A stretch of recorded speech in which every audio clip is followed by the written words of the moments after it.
বরের ফের বিয়ে দিচ্ছে শ্যামলী। কোন গোপনের সেটে অনিকেতের বিয়ের তোড়জোড়। ওদিকে বাস্তবে নিজের বিয়ের প্ল্যানিং নিয়ে ব্যস্ত শ্বেতা। এর মাঝেই ধুমধাম করে চলল 1 বছরের সেলিব্রেশন। দেখতে দেখতে 1 বছর পার করে ফেলল কোন গোপনে মন ভেসেছে ধারাবাহিকটি। এদিন অনিকেত শ্যামলীরা হইচই করে সেলিব্রেশনে মাতল। 1 বছরে দর্শকরা ভালোবাসায় ভরিয়ে দিয়েছে এই জুটিকে। সিরিয়ালের 1 বছর পূর্তির দিনে কোন গোপনে মন ভেসেছে সেটে হইচই। অনস্ক্রিনে অনিকেতের ফের বিয়ে দিচ্ছে শ্যামলী। আবার বাস্তবে নিজের বিয়ের প্রস্তুতিতে ব্যস্ত শ্বেতা।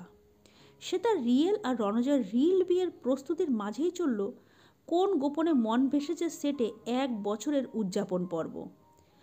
আগামী বছরের শুরুতেই প্রেমিক রুবেল দাসের সঙ্গে 7 পাকে বাধা পড়ছেন নায়িকা।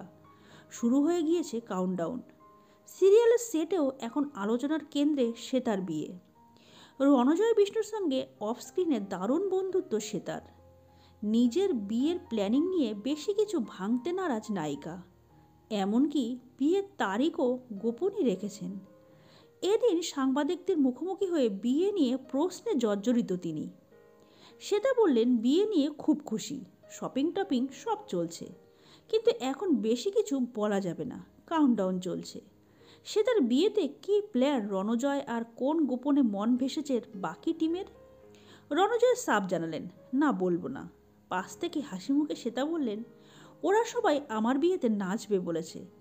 ওদিকে দোসর হয়ে রণজয়ের সংযোজন আর ও আমাদের গিফট দেবে বলেছে।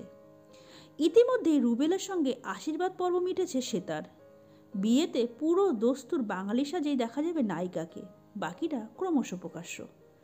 তো বন্ধুরা, আজকের ভিডিওটা এই পর্যন্ত। পরবর্তী বিনোদনমূলক ভিডিও নিয়ে আমরা খুব তাড়াতাড়ি ফিরে আসবো। ততক্ষণের জন্য সবাই খুব ভালো থাকবেন, সুস্থ থাকবেন। দেখাবে আগামী পর্বে। নমস্কার।